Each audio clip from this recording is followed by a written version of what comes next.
doing there? This is the Mighty Z from Capital Chaos TV.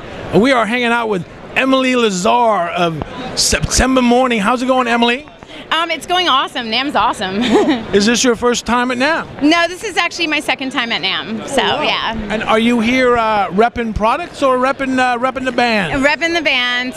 We're a Schecter endorsed band, so repping Schecter a little bit there too. We played at the Schecter party at the Juke Joint last night, and it was awesome. So heads up to Schecter, and thanks, shout outs to Schecter for for doing it, hooking it up. Schecter rocks. I was just playing awesome. I was just playing a Schecter guitar, and I was playing this drummer from Slayer walked in, and Dave? Dave. Oh yeah, I think I'm going to be writing with him next week, so I'm really so excited awesome. about that. Yeah. So I saw him, and I started playing a Slayer song on this little jangly guitar, and what did he say? Did he say something? As soon as I started playing a song, I think he was there with his sons. Oh, okay. And they started turning around. Yeah, no, his son came over to me and was like, blonde hair "Hey, guy, Dave wants to say hi to you." So I went over and said hi to him. So yeah. As soon as I started playing the riff, Blood Red, all of them just turned around and stuff. And Dave looked at me and he smiled, and I was recognized. I finally was recognized for my brilliant virtuosity by none other than Dave Lombardo. Recognized for your talent, especially by Dave Lombardo. Oh, how can you go wrong? Now you have some music coming out. Tell us about that. We have a single on iTunes that was used. It was licensed to TNA Wrestling for their Hardcore Justice pay-per-view in August on Spike TV. So you probably saw, if you are a wrestling fan, you probably saw clips of our video on the commercial because it was all over Spike TV.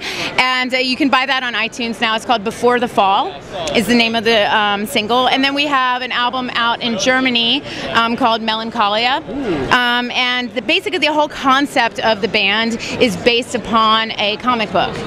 So Marc Silvestri from Top Cow Comics, if you know anything about comics, he created Wolverine and the Darkness and a bunch of amazing characters in comics.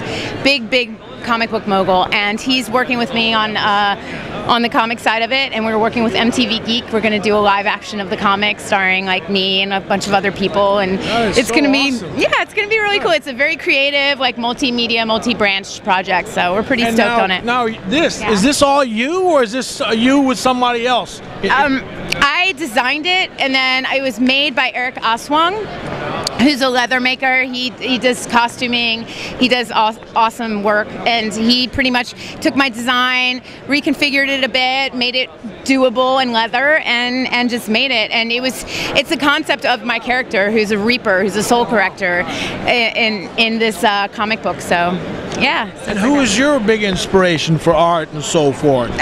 I love all theatrical bands and all theatrical performers. Stolen Babies and I like, from the greats like Rob Zombie and Marilyn Manson and even Alice Cooper, who was the first guy to really put eyeliner on. Bands like that really use their theatricality, like War, Slipknot, even Hollywood Undead to a certain extent. I love Asking Alexandria. They're not very theatrical, but his voice is awesome. So they drink a lot. And they drink a lot.